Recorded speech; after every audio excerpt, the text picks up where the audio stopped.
Atraya Rangi Rangi Chupada Nyamima Yisisha Kunto Samvita Gyula Yije Dasri Chasalo Baldan Badra Heruka Rana Salve Kurgiko Nyamba Tuna Chasalo Jumden Chezu Heruka Shitora Dhamma Ego Yundenjala Chasalo Dorje Sunu Telegu Turchur Barbe Kurgiko Telejala Chasalo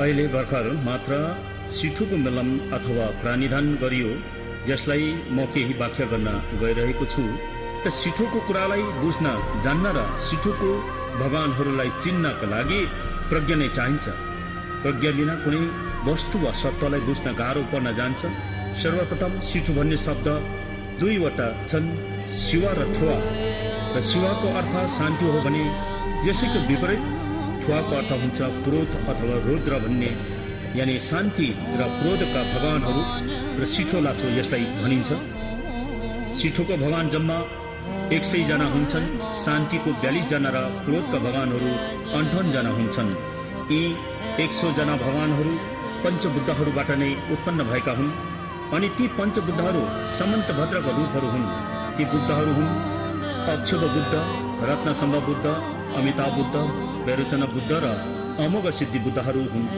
यी बुद्धहरू आफ्नो दिशामा विराजमान छन् यी पञ्चबुद्धहरूबाट उत्पन्न भएका शान्ति र क्रोधका भगवानहरू हामी मरेको 3 दिनको बादमा देखा पर्न थाल्छन् 3 दिनसम्म त हामीलाई होस अथवा चेतना खोलिएको हुँदैन मूर्छित अवस्थामा भएका हुन्छौँ हामी मर्नुभन्दा केही क्षण अगाडि कस्तो अवस्थामा थियौँ कस्तो ग्रस्त बिमार र असाध्यै पीडाहरू भोगिरहेका अवस्थामा थियौँ तर हाम्रो शरीरमा भएका पञ्च इन्द्रिय कर्म इन्द्रिय र क्रमशः निस्किँदै गएपछि शरीर प्राय शून्य हुन्छ त्यो शरीरमा केवल संचेतना आत्मा अथवा नामशे मात्र हुन्छ त्यो संचेतनालाई शरीरदेखि छुट्टिन धेरै गाह्रो पर्छ र यसैले आमा र बाबुको मिश्रणले गर्दा त्यहाँ वियोग हुन धेरै कठिन भएको हुन्छ जब त्यो शरीरबाट उम्किएपछि अथवा त्यो नामशे बाहिर निस्केपछि अघिको अवस्थाहरू सबै भुलिन्छ र ऊ स्वस्थ प्रकारले उडी हिँडी खुसी साथ कहिले वहाँ कहिले यहाँ क्षण क्षणमा कहाँ कहाँ पुग्छन् जब उसलाई संचेतनालाई अथवा आत्मालाई भोक र तिर्खाको अभ्यास हुन्छ अथवा सताउँछ तब उसलाई घरको याद आउँछ त्यो संचेतना घरमा आइपुग्छ सबै परिवारलाई सोध्छन् इष्ट मित्र बन्धु बान्धवहरूलाई पनि सोध्छन् तर कसैकोबाट पनि उसले उत्तर पाउँदैनन् उसको बोलीलाई कसैले सुन्दैनन् किनकि उसले हामीलाई देखे तापनि हामी उसलाई देख्न सक्दैनौँ अथवा उसको आवाजलाई हामी सुन्न सक्दैनौँ उसले आफ्नो परिवार र आफन्तजनलाई चिया खाजा दिएको देख्छन् सबै लाइनसँग बसेका हुन्छन् ऊ संचेतना पनि उनीहरूकै लाइनमा गएर बस्छन् सबै जनालाई खाना पिना अथवा भात तिनीहरू दिन्छन् तर त्यो संचेतनालाई दिँदैन उसले त्यो बाँड्दै गएको मान्छेलाई आँखाभरि आँसु बनाएर भात माग्छन् तर उसको बोली सुन्दैनन् खाना उसले विलाप गरी गरी माया लाग्दो गरी रोएर धेरै समयसम्म भात अथवा खाना मागिरहन्छन् तर त्यस समयको उसको सुनिदिने कोही हुँदैनन् संचेतनाको भोग तिर्खा दुःख व्यथा वेदना बुझिदिने कोही हुँदैनन् कसैले सुनिदिँदैनन् उसले सबै आफन्तजन परिवारहरूलाई सोध्छन् तपाईहरूलाई के भयो किन मदेखि रिसाएको किन मन दुखाएको मसँग किन नबोलेको भनेर धेरैजनालाई सोध्छन् तर कसैले उसलाई देख्दैनन् अनि उसको आवाज पनि सुन्दैनन् अन्तमा ऊ धेरै दुखी भएर त्यहाँबाट निस्कन्छन् ऊ एक्लै जाँदा जाँदा धेरै टाढा हिँडे पश्चात एउटा खोलामा पुग्छ उसलाई पुरा भोक र तिर्खाले व्याकुल पारेको हुन्छ तब उसले पानी पिउनलाई दुई हातलाई अन्जुली बनाई टाउको निहुराएर घोप्टो परेर पानी पिउनको लागि उसले पानीभित्र आफ्नो अनुहारको परछाई देख्दैन उसलाई यस्तो भान हुन्छ कि म त मरेछु क्या हो उसले अनेकपल्ट पानीमा हेर्छन् तर उसको अनुहार देख्दैनन् उड्छ जुरुक्क अघि आएको बाटोमा हेर्छ टेकेको ठाउँमा पैतालाको छापहरू हेर्छन् त्यहाँ पनि कुनै छापहरू हुँदैनन् ऊ निराश भई दौडिन्छ रुन्छ कराउँछ क्षणक्षणमा डर र त्रास उत्पन्न हुन्छ यता उता हेर्छन् र कोही देख्दैनन् एक क्षणमा अन्धकार हुन्छ के उज्यालो हुन्छ यदि त्यो मर्ने मान्छेले अथवा संचेतनाले धर्म गरेको छ भने केही क्षण चेतना खुलिन्छ र धर्म गरेको छैन भने पाप मात्र गरेको छ भने अन्यलमा नै 3 दिन बितेको पनि थाहा हुँदैन। अब चौथो दिनदेखि त्यो संचेतना आत्माको सिठोको भगवानहरूसँग दर्शन गर्ने यात्रा सुरु हुन्छ। संसारमा जिउँदो हुँदा आफूले गरेको धर्म र पापको पुण्यहरू त्यो संचेतनालाई मात्र थाहा हुन्छ। अब उसले पञ्चबुद्धहरूको अर्को रूपहरूलाई दर्शन गर्न सक्नुपर्छ। शान्ति र क्रोध अथवा शिव र ठुवाका भगवानहरूको प्रत्यक्ष रूपमा दर्शन गर्ने समय आयो। उसलाई यस्तो आवाजहरूले डर र आपत्ति उत्पन्न गराउँछ। घरि बादल गर्जेको सुन्छ, केही क्षणमा पानी परेको, बिजुली चम्केको, हावा पानी आदि तुफान आएको अनुभव हुन्छ। जब अन्धकार त्यो कालो बादल उज्यालोमा परिणत हुन्छ तब हेर्नै नसकिने अति डरलाग्दो विशाल कायाहरू उत्पन्न हुन्छन्।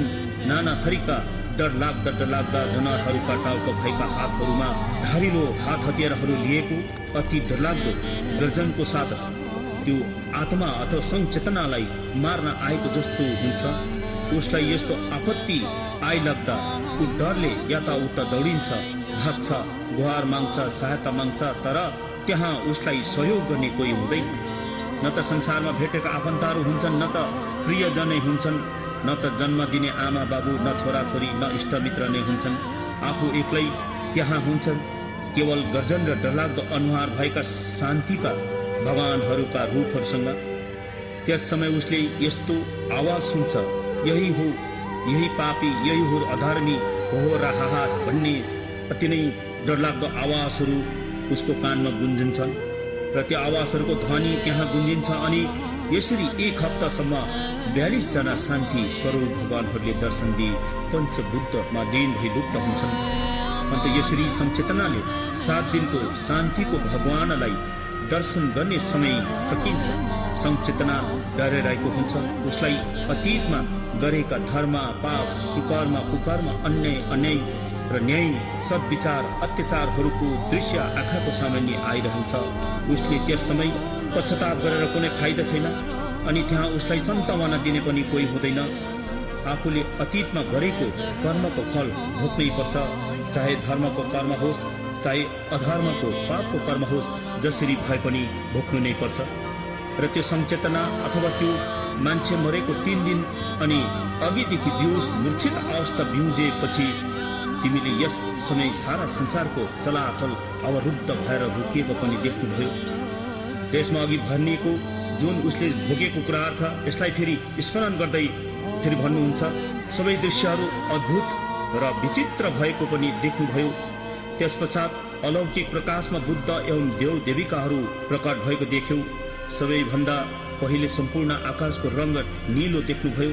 त्यस समय मध्यबिन्दुको विकासमान क्षेत्रबाट भगवान वैरोचना श्वेत अथवा सेतो वर्णमा सिंहको आसनमा बस्नु भएको, गगनेश्वरी यानि स्वर्गको मातासँग अङ्कमाल गरेको दृश्य पनि देख्नुभयो।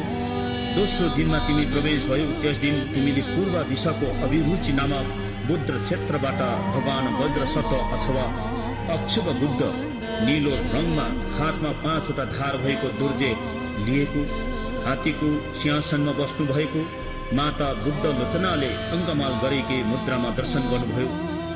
यसको साथसाथै लास्यमा र पुष्पमा अर्धचन्द्रकार भएर इन्द्रधनुषी उज्यालो विमानमा बस्नु भएको दर्शन पनि तिमीले पाउनुभयो। यसबाट 6 जना बुद्धकायहरूको पनि दर्शन पाइसक्नुभयो। र जब तिमी मरेको तेस्रो दिन जब तिमी भयभीत भइरहेको हुनेछ, त्यति बेला तिमीलाई उदय भएको कृपाको अङ्कुशमा अल्झिरहेको थियो र तलतिर झरेको अनुभव गर्यो। त्यस समय डरले भाग्यौ। तब तेस्रो दिन रत्न सम्भव बुद्ध आफ्नो सहयोगी देवा देवीहरूसँग मानव लोकबाट तिमीलाई स्वागत गर्न आएको थियो। त्यहाँ नाना प्रकारको रङ भएको तेज ज्योतिहरूलाई दर्शन गर्यो। त्यस ज्योतिहरूको बीचबाट पहिलो रङ्ग तेज ज्योति र पहिलो रङको शरीर भएको रत्न जडितले सजिएको घोडाको आसनमा विराजमान गर्नुभएको बुद्ध रत्न सम्भवलाई देख्नुभयो। माता मामकी डोल्माले अङ्कमाल गरेको मुद्रामा दर्शन पाउनुभयो। 6 जना बुद्ध शरीरहरू उज्जवल इन्द्रणी ज्योतिबाट उदय भएको पनि देख्नुभयो। जब चौथो दिनमा अहम, अहङ्कार, लोभ, लालच, हेरा फेरी र पाप कर्मको प्रभावले गर्दा सदैव दुखी भएको देखेर यसबाट उत्पन्न भएको घोर आवाज र निस्तेज प्रकाशहरूदेखि भयभीत बनेर भागिरहेको बेला यस प्रकार मानिसहरूलाई अन्तर्भावको अवस्थामा मृत्युको चौथो दिनमा आफ्नो सहयोगी देव देवीहरू सहित रेस राग र अहंकारबाट उत्पन्न प्रेत योनिको रूपमा निस्तेज प्रकाश भएको मार्गमा स्वागत गर्न या लिन आएको अग्नि तत्त्वबाट उत्पन्न भएको पवित्र रूपमा रातो ज्योतिसँगै रातो वर्णको भगवान अमिताभ बुद्धलाई दर्शन गर्यो। हातमा कमलको फूल लिएको मजुरको आसनमा विराजमान हुनुभएको अनि दिव्य माता परम श्रेष्ठ पण्डोरवासिनी देवीले अङ्कमाल गरेको दृश्य र अवलोकतेश्वर र मञ्जुश्रीलाई पनि दर्शन गर्नुभयो। अब पाँचौं दिनमा तिमीले अथवा संचेतनाले मनलाई विचलित नबनाइकन अन्तकालको पाँचौं दिनमा पनि प्रवेश गर्यो। यस अवस्थामा महाभूत समस्त वायु तत्त्वको विशुद्ध रूपमा हरियो रङको उज्यालो उदय भएको देख्नुभयो। यस समय उत्तर दिशाको कर्मकोट नामक बुद्ध क्षेत्रदेखि हरियो वर्णको शरीर भएको भगवान अमोघ सिद्धि बुद्ध आफ्नो प्रमुख सहयोगी देवी देवगणलाई सँगै लिएर हातमा दुर्जे अथवा वज्र धारण गर्नुभएको आधा मानिस र आधा गुरुर रूप भएको सिंहासनमा विराजमान भएको माता समय ताराले अङ्कमाल गरेकी मुद्रामा तिमीले दर्शन पाइसक्नुभयो। अघि तिमीले पञ्चबुद्धहरूलाई दर्शन गरिसक्यौ, जसलाई अमोघ सिद्धि, वैरोचन सिद्धि, रत्नसभा बुद्ध र अमिताभ बुद्धहरूलाई तिमीले दर्शन गरिसक्यौ। तिमी छैठौं दिनमा पनि प्रवेश भयो। छैठौं दिनमा पनि तिमी ती ज्योति र किरणहरूसँग त्रस्त र भयभीत भएर नीच योनिमा भट्किरह्यौ, अल्मलिएर घुमिरह्यौ। तब मृत्युको छैठौं दिनमा मातृ पितृको महाकरुणा रूपी युगल ज्ञानी तपस्वी पञ्च पौल बुद्ध उनका सहयोगी देवी देवगणहरूलाई लिएर आउनुभएका। तब तिमी संसारिक संस्कारहरूको माया मोहमा फसेर उनीहरूदेखि आतंकित र त्रास्त भइरहेको बेला परिमण्डलको मध्य भागको विकीर्ण नामक बुद्ध क्षेत्रबाट माता पिता रूपी युगनद्ध बुद्ध वैरोचन पहेँलाको जस्तै गरेर दर्शन दिनुभयो। युगल माता पिता स्वरूप पाँचजना तपस्वी बुद्धहरूको बाहिरपट्टिको परिधिमा द्वारपालले क्रोधमाथि विजय प्राप्त गर्ने यमराज घोडाको मुख भएको क्रोधको राजा हायङ्ग्रीवा भगवानहरू, देवलोक, असुरलोक, मनुष्यलोक, तीर्थलोक अथवा प्रेतलोक अनि नर्कलोक, यी 6 लोकका भगवानहरू अथवा मुनिहरू अर्थात् बुद्धहरू प्रकट भएर दर्शन दिनुभयो। समस्त बुद्धहरूको पूज्य अथवा पुर्खाहरू अथवा पितामह समन्त भद्र र समन्त भद्र युगल माता पिता स्वरूप प्रकट भएको आवाज गर्यो। ती बुद्ध र देवी देवगण यी समस्त बुद्ध क्षेत्रबाट अवतरित कतै बाहिरबाट आउनु भएका होइनन्। यिनीहरू सबै तिम्रो हृदय स्थलको मध्य भाग र 4 दिशाहरूबाट उत्पन्न भएर आएको थियो। यी सबै बुद्ध र देवगणहरू तिम्रो हृदयको भित्री भागबाट उत्पन्न भई बाहिर निस्केर दर्शन दिइसकेको छ। यी बुद्ध र देव देवीगण कतैबाट आएका होइनन्, तर तिनीहरू सबै तिम्रै ज्ञान शक्तिमा अनन्तकालदेखि बसेका हुन्। यिनीहरू अनभौतिक अथवा अनभौतिक रूपमा विराजमान थिए। अन्त यिनीहरूलाई उनीहरूकै रूपमा तिमीले चिन्न सक्यौ। तिम्रो मृत्युको 7औं दिनमा इच्छा आकांक्षाहरू पवित्र धातुको रूपमा शुद्ध भएर 5 रङ बिरङ्गी ज्योतिसँग उदय भएको पनि तिमीले देख्यौ। ज्ञान देव देवी डाकिनी परिहरू हातमा नाना प्रकारका धारिलो हतियारहरू लिएको, हुनले भरेको खोपडी लिएको, आफ्नो मुद्रामा नृत्य गरेको तिमीले दर्शन पायौ। परिमण्डलको बाहिरी हिस्साबाट असंख्य डाकिनीहरू परिहरू, 8वटा महाशमशानहरूका डाकाहरू अथवा पुरुष परिहरू, 4 बुद्ध क्षेत्रका डाकाहरू, वीर योद्धाहरू, किङ्गार धर्मरक्षक धर्मपालहरू, हाड र छालाले बनिएको गरगहना पहिरिएको स्त्री पुरुषहरू, नाना प्रकारका हड्डीले बनिएको बाजा घजा बजाएर तिमीलाई स्वागत गरेको अनुभव गरिसक्यौ। 5 रङ्ग ज्योति जस्तै रङ्गीन धागोमा गुथिएका झैं रङ्ग बिरङ्गी चमचम चम्किने झलक मलक सरर गर्दै एउटा स्वच्छ तेजवी ज्योति 5 जना विद्या र ज्ञानका देवगण विद्याधरहरूको हृदय स्थलबाट उत्पन्न भएर तिम्रो हृदयको छेउबाट आँखाहरूलाई असाध्य वेदना दिँदै आएको थियो। त्यसबेला यसको रङ सँगसँगै मूर्खलोक अथवा पशुलोकदेखि निस्तेज नीलो रङको ज्योति पनि देखा परेको थियो। त्यसबेला तिमी संसारिक वासनाहरूको अधीनमा परेर भ्रमित भई त्यो तेजवी रङ्गप्रति आकृष्ट भयो। यस अवस्थामा तिमी 5 रङको तेजवी ज्योतिसँग भयभीत र आतङ्कित भएको थियो। त्यसलाई आफ्नै ज्ञान शक्तिको ज्योति हो भनेर तिमीले चिन्यौ। त्यस ज्योतिको भित्र तहबाट स्वत उद्घोषित धर्म शब्दहरूको ध्वनिहरू 1000 वज्र कड्कडिएको गर्जन जस्तै भयो। यी शब्दहरूको गुन्जन र महागर्जनदेखि आतङ्क, तीव्रता र उग्रताका आवाज ध्वनिहरू उत्पन्न भएको तिमीले अनुभव गर्यौ। यिनीहरू ध्वनिहरू, हे संचेतना, यी ध्वनिहरू, गर्जनहरू तिम्रै प्राप्त ज्ञान शक्तिको रूपहरू थिए। यदि तिमी डरायौ भने पशुलोकबाट उत्पन्न भएको निस्तेज हरियो रङको प्रकाशसँग तिमीले अनुराग आकृष्ट भएर महमा खुसिन्थ्यौ। त्यसप्रति आकर्षित भई महारूपी अन्धकारमा फसिएर कुकर्म गर्ने लोक अर्थात् पशुलोकमा पतित भएर सधैँभरि मूर्ख, नबोल्ने, नसुन्ने, लाटा गुङ्गा, अर्काको कमारो भएर बाँच्नु पर्नेछ। त्यहाँ मार मार, काट काट जस्तो अनन्त दुःख कष्ट भोग्नु पर्ने अवस्था तिमीले अनुभव गर्यौ। हे संचेतना, अब 7औं दिनको तला छर्ने अवस्था अथवा तिर्यक, पशुलोक, प्रेतलोक र नर्कहरू, परिचय, प्रार्थनाहरू अनि अन्तर्भावको परिस्थितिमा शान्त र शान्तिप्रिय देवा देवीगणको आगमन, उपस्थिति र आवासहरूको परिचय यो 7औं दिनको यही सम्पन्न हुन्छ। र 8औं देखि 14औं दिनसम्म उग्र रूप धारण गर्ने देवी देवता गणको प्रादुर्भाव अथवा उत्पत्ति अनि उनीहरूको परिचयहरू यसरी सुरु हुन्छ। जो उक्त अवस्थामा अन्तर्भावका 7 दिनभित्र 7 प्रकारको बाधा अडचनहरू थिए। यसकारण सम्यक शान्त देवी देवगण सम्पूर्ण ज्ञानले युक्त भएका विद्याधरहरू सँगसँगै डाका डाकिनीहरू उनको स्वागत गर्न आएपछि क्रोधको आगोमा प्रज्वलित भएका अन्ठन्नहरूका देवगण उक्त शान्त रूपधारी देवगणको विपरीत रूप लिएर प्रकट हुन्छन्। यिनीहरू शान्तिप्रिय देवगण जस्ता हुँदैनन्। यिनीहरू क्रोधी, प्रचण्ड, उग्र र भयानक, डरलाग्दा रगत पिउँदै गरेको हुन्छन्। तर यी सबै क्रोधी, उग्र रूपधारी देवी देवगण सबै अन्तर्भावका रूपहरू हुन्। अब अन्तर्भावको 8औं दिनमा हेरुका उग्र रूप धारण गर्ने देवी देवगणहरू तिम्रो अघि देखा पर्नेछन्। अन्त तिमी अविचलित भएर उनीहरूलाई चिन्नु पर्छ।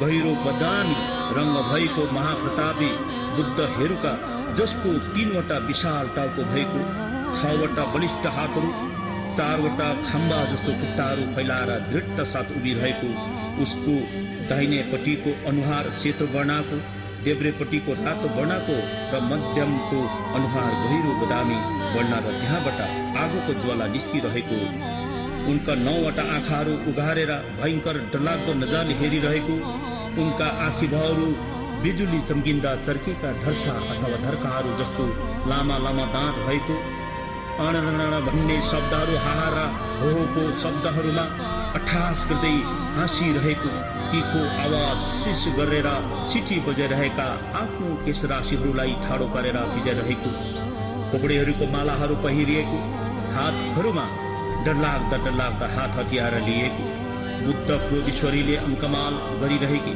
उनको हातमा शङ्खाको पात्रमा रगत मुखमा हाल्दै गरेकै खुन पिउँदै कण्ठबाट मेघ गर्जन जस्तो आवाज निस्किरहेको, यी देवी देवगणहरू तिम्रो मस्तिष्कको मध्यमबाट प्रकट भएर तिमीलाई दर्शन दिइरहेका छन्।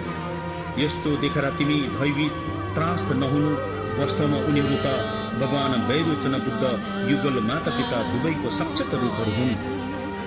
र तिमी 8औं दिनको पश्चात 9औं दिनमा वज्रकुलका हेरुका देवगण आत्मा अथवा संचेतनालाई स्वागत गर्न आउनेछन्। नीलो वर्णको शरीर भएको 3वटा मुखहरू, 6वटा हातहरू अनि 4 खुट्टामा दृढता साथ उभिएको, उसले पनि अघिको हेरुकाले जस्तै खोपडी हड्डीका मालाहरू लगाएका, वञ्चरो वज्र खोपडी लिएको माता वज्र क्रोधीश्वरीले अलिङ्गन गरिरहेकी मुद्रामा उभिएको, र तिमीले यस्तो दर्शन पाउनुहुनेछ। सुन संचेतना, उसको हातमा पनि रगतले भरिएका पात्र लिएको र वज्र हेरुकालाई पिहाउँदै गरेको तिमीले देख्नेछौ।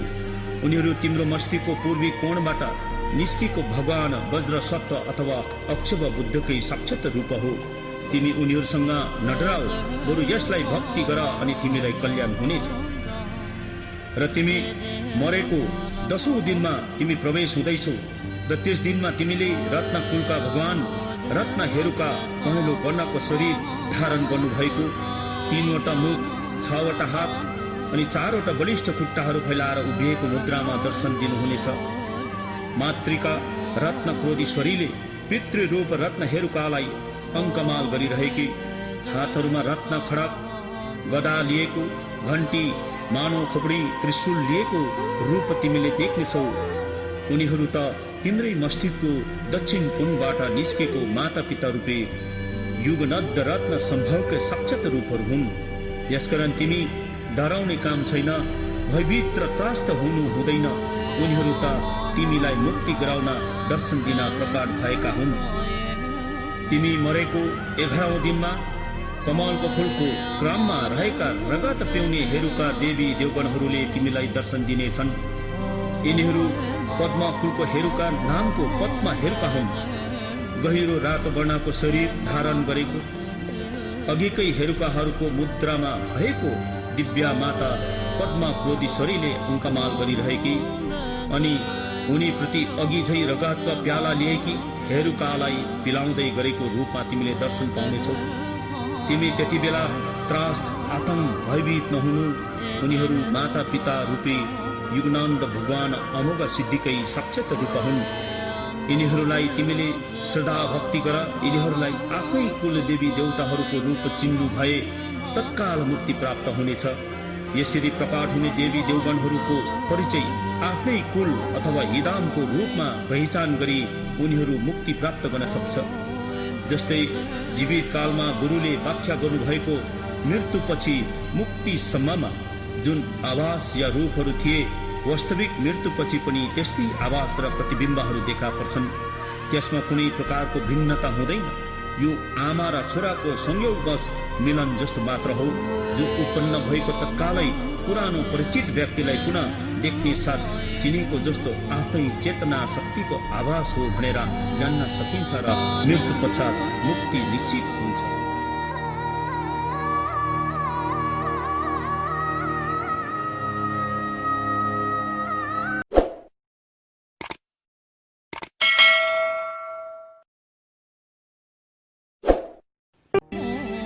र यसरी उपदेश सुन्नु नपाएर पनि परिचय नपाउने ज्ञानी गुणी भाग्यमानी मानिसहरू पनि मुक्तिको अवस्थादेखि ढाडिएर संसारमै अल्मलिएर भट्किरहेका हुन्छन्।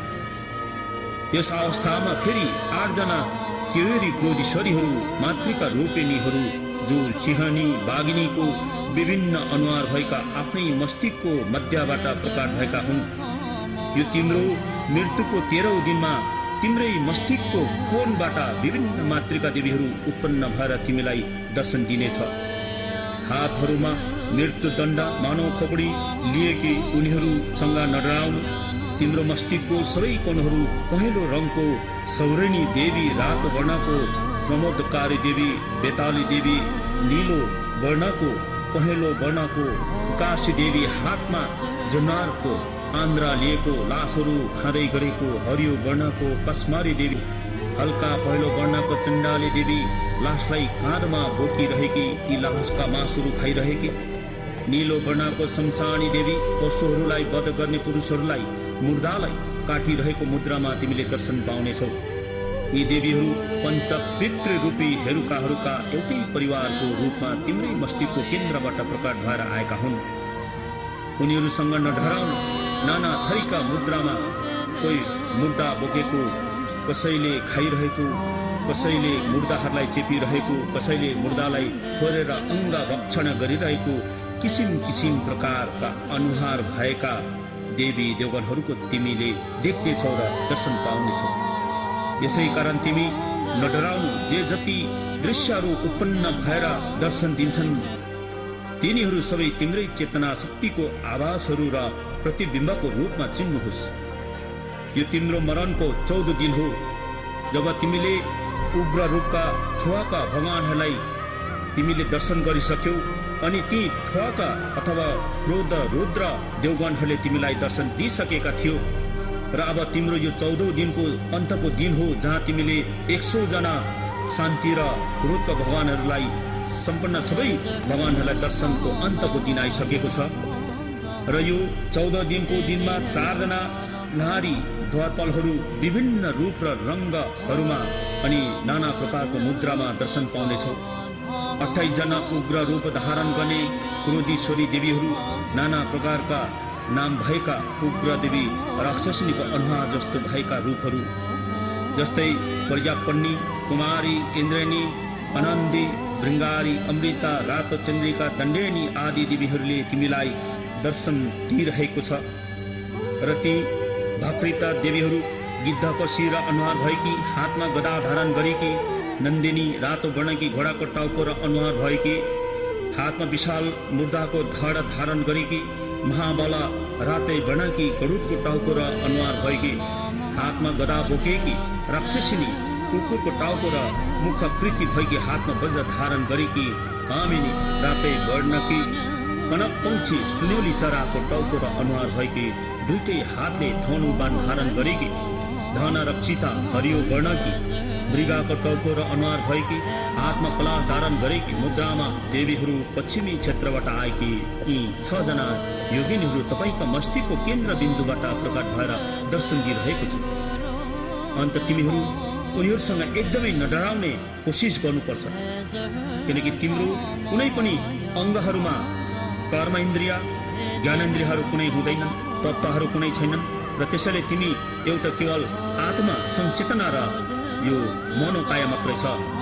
अब उत्तर दिशाको क्षेत्रबाट पावनी देवी नीलो वर्णमा सर्पको टाउको र मुखाकृति भएकी, हातमा ध्वजा लहराउँदै बोकेकी, हिमालय देवी रातो वर्णमा जङ्गली बाख्राको टाउको र मुखाकृति भएकी, हातमा भाला धारण गरेकी, र यसरी हातमा सर्पैका पासोहरू, नाना थरीका हात हतियार र नाना प्रकारको जनावरको टाउको भएको मुद्रामा तिमीले दर्शन पाउनेछौ। र यसरी उत्तरी क्षेत्रबाट प्रकट भएकी 6 जना योगिनीहरू तपाईँकै अथवा तिम्रो मस्तिष्कको केन्द्र बिन्दुदेखि सृष्टि भएर तिमीलाई दर्शन दिइरहेको अनुभव गर्नु। तिमीलाई यिनीहरूदेखि एकदमै भयभीत र नडराउने कोसिस गर्नु। र 4 जना द्वारपालिका योगिनीहरू पनि तिम्रो मन मस्तिष्कको केन्द्र बिन्दुदेखि निस्केर तिमीलाई दर्शन दिनेछन्।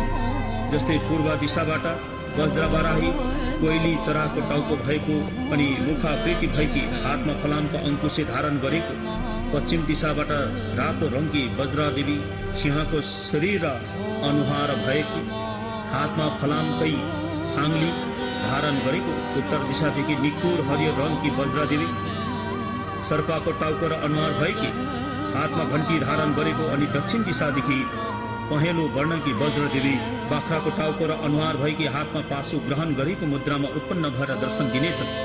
यसरी 4 जना द्वारपालिका योगिनीहरू पनि तिम्रै मस्तिष्कको भित्री अंशबाट सृष्टि भएर प्रत्यक्ष दर्शन दिएका हुन्छन्। अन्त यिनीहरूसँग एकदमै नडराउने, आतंक नहुने र भयभीत नहुने तिमीले चित्तको मनलाई एकाग्र गर। यस प्रकारले पूर्व क्षेत्रबाट 6, दक्षिण क्षेत्रबाट 6 जना, पश्चिम दिशाबाट 6 जना अनि उत्तर दिशाको क्षेत्रबाट 6 जना अनि 4 जना द्वारपालिका योगिनीहरू समेत जम्मा 28 जना क्रोधीश्वरी देवीहरू पनि उग्र रूप धारण गर्ने हेरुका देवगण स्वयंभू देवकायाहरूको आफ्नै शक्तिबाट उत्पन्न भएर आएका हुन्छन्। र तिम्रो मरणपछि चारैतिर शून्य नै शून्य देख्नु हुनेछ। र त्यस शून्यताबाट भगवान बुद्धत्वको ज्ञान प्राप्ति हुन्छ। त्यस ज्ञान शक्तिबाट शान्ति रूप धारण गर्ने देवी देवताको दर्शन हुन्छ। अनि अन्तर्भावको सङ्कटमय परिस्थितिबाट पार हुने बेलामा त्यही बुद्धत्व ज्ञान शक्तिदेखि उग्र रूप धारण गर्ने देवी देवताहरूको पनि दर्शन हुनेछ। तपाईँले ती दुवै अवस्थाका देवी देवताहरूलाई उनीहरूको रूप भनेर चिन्नु सक्नुपर्छ। आफ्नै मस्तिष्कको केन्द्र बिन्दुबाट 58 प्रकारका हेरुका देवगणहरू अथवा ठुवाका भगवानहरू आफ्नो विभिन्न रूप आकृति र रङ लिएर तपाईँको अथवा तिम्रो अगाडि दर्शन दिन्छन्। तर ती सबै आफ्नो ज्ञान शक्तिका प्रतीक या प्रतिरूपहरू भन्ने जानेपछि उनीहरूकै हेरुका कायामा विलिन भएर बुद्धत्व प्राप्त गर्न सक्नेछ। यिनीहरूलाई तिमीले अब पनि चिन्नु सक्नु भएन र हेरुका देवगणदेखि भयभीत भएर भाग्नु भयो भने फेरि पनि तिमीले दुःखको सामना गर्नुपर्नेछ। यी हेरुका देवताहरू तपाईलाई यामदूत जस्तो भयङ्कर देख्नुहुनेछ, कारण यिनीहरू वास्तवमा भयानक नै हुने गर्छन्। उनीहरूदेखि डराउनु हुनेछ, भयभीत बन्नु हुनेछ। उनीहरूको आतंकले मन छिया छिया पार्नेछ अनि तपाईँ फेरि यही संसारमा नाना प्रकारको कष्ट भोगेर भट्किरहेको हुनुपर्नेछ। शान्त र उग्र रूप लिने अथवा शिवा र ठुवाको देवी देवताहरूको रूप यति ठुलो ठुलो हुन्छन् कि यी रूपहरूले आकाशलाई ढाकेको जस्तो लाग्नेछ। मध्यम वर्गको देवी देवगणहरूको रूप र आकार त सुमेरु पर्वतको जस्तो अग्लो र विशाल हुने गर्छ। अन्तिम वर्ग अथवा न्यूनतम देवी देवगणहरूको रूप र आकारहरू पनि तिम्रो रूप र आकार भन्दा 18 गुणा ठुला ठुला हुनेछ। तिमी उनीहरूदेखि डराउने काम छैन।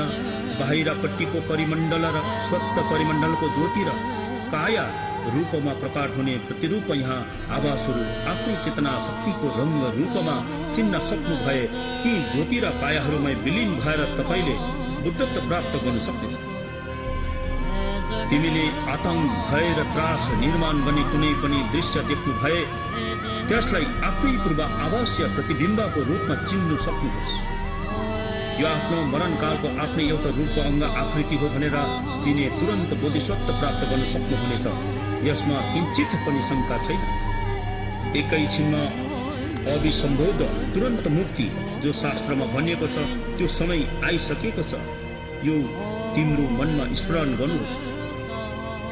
तिमीले आफ्नै प्रतिबिम्ब अथवा छायाहरू चिन्नु सक्नु भएन भने शान्ति रूप धारण गर्ने सौम्य देवी देवगणहरूलाई पनि विशाल रूप धारण गरेका महाकालको रूप जस्तो देख्नुहुनेछ अनि ती उग्र रूपधारी देवी देवगणहरूलाई भयानक डरलाग्दो यमराजको दूतहरू जस्तो भयङ्कर देख्नुहुनेछ। अन्त यस प्रकारको दृश्यले तिमीलाई यही संसारमा अल्मलिएर भट्किनु बाध्य गराउने अथवा त्यो बाध्यता गराउँछ। यदि तिमीले उनीहरूको रूपलाई चिन्नु सक्नु भएन भने तिमीले आफ्नै ज्ञान शक्तिको प्रतिरूप या प्रतिबिम्बहरूलाई चिन्नु सक्नु भएन भने बुद्ध वचन सूत्र र तन्त्र विद्यामा जति नै ज्ञानी भए पनि केवल इच्छा मात्र राखेर धर्म कार्य गर्दैमा बुद्धत्व प्राप्त गर्न सक्नुहुन्छ। यदि तिमीले आफ्नो चेतना शक्तिको प्रतिबिम्ब या प्रतिरूपलाई राम्ररी चिन्नु सक्नु भयो भने एउटै वाक्यले तिमीलाई बुद्धत्व प्राप्त गराउनेछ। उक्त आफ्नै स्वर, आवाज या प्रतिबिम्बहरू, चिन्ह र शब्द मृत्यु भएको उपरान्त अन्तर्भाव अथवा भाग्यको सङ्कटपूर्ण परिस्थितिदेखि रक्षा गर्न आउने देवी देवगणहरूको स्वरूपलाई धर्मराज यामको विशालतम शरीर जस्तो जसले आकाश नै ढाकेको जस्तो देख्नुहुनेछ। मध्यम वर्गका देवी देवगणहरूको स्वरूपलाई सुमेरु पर्वतको बराबर भए परिमण्डललाई नै ढाकेको जस्तो देख्नुहुनेछ। अनि उनीहरूले माथिल्लो दाँतले मन्दिराको ओठ चेपेर चमचम सिसा जस्तो चम्किने दाँतहरू पारेर केश राशिलाई चुल्ठो बाँधेर विशाल भुँडी अथवा पेट भएका पातलो कम्बर हातहरूमा चम्किलो धारिलो अस्त्र धारण गरेको मुखबाट मार मार काटका शब्दहरूको ध्वनिमा कराउँदै कसैको हातमा मानव खुकुरीको पात्रमा रगत पिउँदै मानव मस्तिष्कको गिरी निकालेर पान गर्दै गरेका मुर्दालाई चिरफाड गरेर आन्द्राहरू र कलेजाहरू निकालेर भक्षण गर्दै गरेका जस्तो भयङ्कर रूप र मुद्राहरूले चारै दिशाहरू भरेको जस्तो देखिनेछ। तिमीले यस प्रकारको भयङ्कर र अद्भुत दृश्यहरू देखेर नडराउनुहोस्, आतङ्कित नबन्नुहोस्, कारण तपाईँको शरीर त मात्रै संसारबाट उत्पन्न भएको मनाय काया हो। अन्त यो स्थूल शरीर मात्रै नष्ट हुन्छ, नाश हुन्छ, तर तिमी नष्ट हुनुहुन्न, तिमी नष्ट हुँदैन। तिमीलाई जति नै मारे काटे पनि तिमी मर्नु सक्दैन। तिमी त त्यो नश्वर शरीरको शून्य बिम्ब हुन्छ। त्यो शून्य बिम्ब हो जो कहिल्यै नष्ट हुँदैन। यसकारण उक्त सबै दृश्यहरू देखेर डराउने भयभीत हुने कुनै आवश्यकता छैन। त्यो तेजवी ज्योतिहरू यमराज र दूतहरू पनि केवल प्रतिबिम्बहरू हुन्। उनीहरूको कुनै स्थूल शरीर हुँदैन। अन्त कुनै शून्यदेखि अर्को शून्यको घात प्रतिघात हुँदैन। शून्यसँग शून्य ठोकिए शून्यकै सृष्टि हुन्छ। यसरी उक्त सबै दृश्यहरू स्वचेतना शक्तिका प्रतिबिम्बहरू हुन्, छायाहरू हुन्। त्यसपछि ती बाहिरी परिमण्डलका शान्त देवगण, उग्र क्रोधी हेरुका देवगण र विभिन्न आकृति रूपको शिर धारण गर्ने देवीगण, इन्द्रियका रङहरू, ज्योतिहरू, यमराजका रूप स्वरूपको कुनै सिद्ध प्रमाण छैन। यो कुरा निश्चित छ। अन्त यस निश्चितताको आधारमा तिमीले आफ्नो आतंक भय र डरहरूबाट मुक्ति पाउनुपर्छ। तब मात्र तिमीले उनीहरूको आवासमा अभिन्न रूपले विलिन भएर बुद्धत्व प्राप्त गर्नुहुनेछ। यसरी तिमीले आफ्नो प्रतिबिम्बहरूलाई चिनेपछि आफै आप तिमीले मनमा यसरी सोच्नुहुन्छ, यिनीहरू सबै मेरै कुलदेवी देवताहरू अथवा इदामहरू हुन्। उनीहरू मलाई यस अन्तर्भावका सङ्कट र विपदहरूले भरिएको मार्गदेखि रक्षा गर्न आउनुभएका हुन्। म उनीहरूको शरणमा जान्छु भनेर तिमीले सोच्नुपर्छ। यसरी उनीहरूप्रति उन्मुख भएर मुक्तिको आशा राख्नुपर्छ।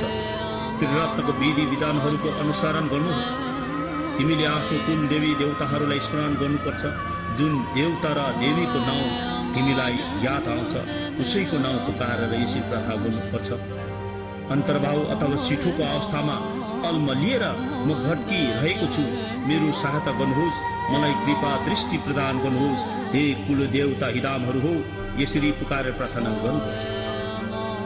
आफ्नो मूल गुरुको नाउँ पुकारेर यसरी भन्नुहोस्, म अन्तर्भावको सङ्कट र विपदमा भट्किरहेको छु, मेरो मद्दत गर्न आउनुहोस्। तपाईँको असीम अनुकम्पा दया म माथि भइरहोस्। हे गुरुदेव, यसरी पुकारेर प्रार्थना गर्नुपर्छ र पूर्ण सहयोगिताको आशा राखेर हेरुका देवगणको प्रार्थना गर्नुपर्छ, अभ्यास गर्नुपर्छ। र प्रार्थनामा के भन्नुपर्छ भने, हे भगवान, असीम कुवासना र कुकर्मको प्रभावले यस भाव सगार रूपी संसारमा म भट्किरहेको बेलामा त्रास आतंक र भय बिनाको प्रकाशमान बाटोमा शान्त स्वरूपका देवगण र उग्र कोटी स्वभावका हेरुका देवगणले मलाई मार्गदर्शन गरी अगुवाई गर्नुहोस्। धरती शरीरको देनी देवीहरूले पछिल्लो हिस्साबाट मलाई सहायता गरी अन्तर्भावको भयानक यस सङ्कटपूर्ण मार्ग किचार पार गराउनुहोस् अनि सम्यक सम्बुद्ध परिमण्डलसम्म दया गरी मलाई पुर्याइदिनुहोस्। जब प्रियजन आफन्तहरूसँग बिछोडिएर एक्लै म भट्किरहेको बेलामा आफ्नै प्रतिबिम्ब र छायाहरू शून्यतामा उत्पन्न भई अन्यलमा पारी विपद र सङ्कटमा परेको बेलामा भगवान बुद्धको अपार अनुकम्पाको शक्तिले यहाँ अन्तर्भाव अथवा भातुको सङ्कटकालमा त्रास आतङ्क र भय उत्पन्न नहोस् मेरो मनमा। र त्यो सङ्चेतना आत्माले यसरी प्रार्थना गर्नुपर्छ, जब पद्म ज्ञानको ज्योति प्रखार उज्यालो छरेर उदय हुन्छ, यहाँ यो मेरै स्वरूप भनेर चिन्न सकु। म त्रास र आतङ्क बिना नै शान्त स्वरूपका देवी देवताहरू र उग्र रूपधारी हेरुका देवी देवताहरूको काया स्वरूप प्रकट भएका बेला अभय र निडार बनू। विश्वास र आस्था प्राप्त गरेर अन्तर्भावको परिस्थितिलाई सरलतापूर्वक म बुझ्न र चिन्न सकूँ। जब दुष्कर्मको प्रभावको दुःख वेदनाको सागरमा डुबेको बेला मलाई उद्धार गरून् मेरो कुल देवताहरूले। जब धर्माताको स्वयंभूत ध्वनिहरूको उद्घोष हजारौं मेघ गर्जनको बराबर भएर गर्जिएको बेला त्यो डरलाग्दो गर्ज ध्वनि शब्दहरू षडाक्षरी शब्दहरूमा परिवर्तित बनोस्। त्यो षडाक्षरी शब्दहरू ओम मानी पद्मे हुँ मन्त्र बनोस्। शरण बिनाको कर्म गर्दै भ्रममा परेको बेला भगवानको महाअनुकम्पाले मेरो सुरक्षा गरोस्। कुकर्म र वासनाहरूको जालमा फँसेर दुःख र वेदना भोग्नु परेको बेलामा भगवानको अनुग्रहले मेरो चेतनामा सुख प्रभाव सत्ताको समाधि उदय होस्, मनमा शान्ति आओस्। हे भगवान, तपाईँको अनुग्रहको शक्तिले पञ्च महाभूत धातुमा पृथ्वी वायु जल आगो र आकाशप्रति मेरो चेतनामा शत्रुको भावना नहोस्, तर यी सबै पञ्च भौलिक बुद्ध क्षेत्रको स्वरूपमा दर्शन होस्। र यसरी तीव्र आशा अभिलाषा लिएर प्रार्थना गर्नुभएको भए सबै भय र आतङ्क मनबाट लुप्त भएर निश्चय नै सम्भवको कायको रूपमा बुद्धता प्राप्त गर्न सक्दछ। यो अति नै निश्चित सम्झिनुहोस्, तर धैर्य धारण गर्नुपर्छ। उक्त प्रार्थनाहरूलाई कम्ती भन्दा कम्ती पनि हामीले 3 दिनसम्म यसलाई प्रार्थना गर्यौँ भने यसबाट हामीले पाउनुपर्ने लाभहरू अनि हामीले उद्धार र मोक्ष भन्ने कुराहरूलाई अति नै सरल प्रकारले प्राप्त गर्नेछौँ। र यो सिठोको जुन अघि प्रार्थनाहरू गरे अनि मेलम प्राणीधनहरू र यो हामी जिउँदो हुँदाखेरि मात्र नभएर हामीले जिउँदो पश्चात हामी मर्छौँ, मरेपछि त्यो अवस्थामा जब हामी पुग्छौँ जहाँनिर हाम्रो धार्दो अन्तर्भावभित्र हाम्रो आत्मा चेतना अथवा संचेतना त्यहाँनिर प्रवेश हुन्छ, त्यो अवस्थामा हुने जुन त्यो अवस्थाहरू छ यहाँनिर सिठो अथवा अन्तर्भावभित्र यसरी वर्णन गरेका छन्। र यो सिठोलाई अथवा शान्ति रूप भएका भगवान र रुद्र क्रोध भएका भगवानहरू जम्मा 100 जना भगवानहरू यहाँ सिठोमा वर्णन गरेको छ र यो वर्णन भगवान गुरु पद्मसम्भवले 8औं शताब्दीमा तिब्बतमा गएर यसरी प्रचलन अथवा प्रचार गर्नुभएको हो र यो अति नै महान ग्रन्थ अनि जुन हामी मरे पश्चात हुने जुन दुःखहरू छन् हामीले भोग्नुपर्ने आतंक त्रास र डरहरू छन् त्यसलाई प्रहरण गर्न सक्ने अथवा त्यो भय र त्रासहरूदेखि मुक्त हुने उपायहरू गुरु पद्मसम्भवले बताउनु भएका छन् र यो ग्रन्थमा हामी मरेर मात्रै यो कुराहरूलाई भेट्ने भन्ने अथवा त्यहाँबाट हामी मुक्ति र मोक्ष हुने भन्ने कुरालाई नलिएर हामी जिउँदैमै हामीले यो शास्त्रलाई अथवा यसको अर्थहरूलाई अथवा यसलाई पाठ गर्यौँ भने हामीले जिउँदोमा नै गर्ने अभ्यास र कोसिस गर्नुपर्ने रहेछ र हामीले यस ग्रन्थलाई जिउँदोमा हेरेनौँ र यस सिठो अथवा भर्दोलाई बुझेनौँ भने हामी मरेर कसै गुरुद्वारहरूबाट विद्याधरहरू अथवा परम गुरुहरूबाट त्यो व्याख्या गरे तापनि हामीमा के भने 100मा हामीले 25% मात्रै हामीले त्यसलाई ग्रहण गर्नुपर्ने रहेछ र हामीले जिउँदो हुँदाखेरि नै सम्पूर्ण पाठहरू आफैले नै पाठन गरेको र आफूले नजाने तापनि अति नै शुद्ध प्रकारले पढिदिने हितैषी साथी गुरु अथवा मित्रहरू छन् उहाँहरूबाट पनि हामीले सुन्न पायौँ भने यो महाशुद्ध विमुक्तिको पाठहरू नियमित रूपले गरे हामीले त्यहाँबाट सम्पूर्ण रूपले त्यसलाई बुझेर हामी आउने जुन त्यो फार्दो अन्तर्भावमा चाहिँ हामी फसिनु नपर्ने त्यो उपायहरू यहाँनिर गुरु पद्मसम्भवले बताइदिनु भएको छ र यसैले यो जुन गर्नुपर्ने सिठोको पूजाहरू सिठोको पाठहरू र अन्तर्भावको जुन यो ग्रन्थहरू छन् अन्तर्भावको जुन त्यो मरेर गएको दिनहरूमा जुन हामी 49 दिन भोग्नु पर्ने त्यो यात्राहरू छ यसमा हामीले अति डरलाग्दोसँग भोग्नु नपर्ने हामीले जिउँदोमै नै त्यो कुराहरूलाई जानेको छौँ भने यो 7 दिनको शान्ति भगवानहरूको डरलाग्दो रूप र अनि 8औं देखि लिएर 14औं दिनभित्र लिएको 58 जना उग्र रूप भएको देवगणहरूको त्यो महाविराट विशाल रूपहरूलाई हामीले हेर्दै डराउनु पर्ने हुँदैन रहेछ र त्यो हामीले जिउँदै हुँदाखेरि नै त्यो रूपहरूलाई चिन्नु र जान्नु पर्ने रहेछ र यसैले हामी यो जुन सिठोको पाठ अनि सिठोको जुन यहाँ मेलम गरियो अनि यसलाई जुन यो प्राणीधन मेलमहरू यहाँनिर गरियो र यसको प्रभाव अनि जुन यो सिठोको यहाँ व्याख्या गरियो अथवा यो यसको अर्थहरू यहाँनिर बताइयो र यसले सारा संसारको प्राणीहरूलाई कल्याण हुन सकोस् अनि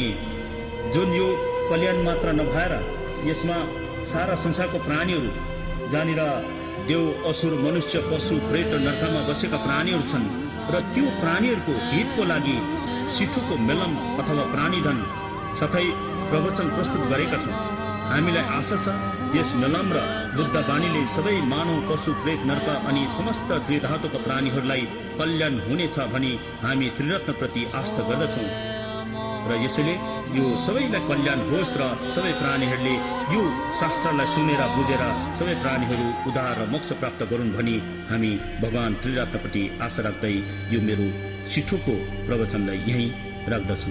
धन्यवाद। सोनमदे थम्जेसिक बन्ने तमलाई निवेदन नम्बर जेसी के गर्न सी बाल दुबो यसी बेचोले तो कन्ट्रोल गराइसु।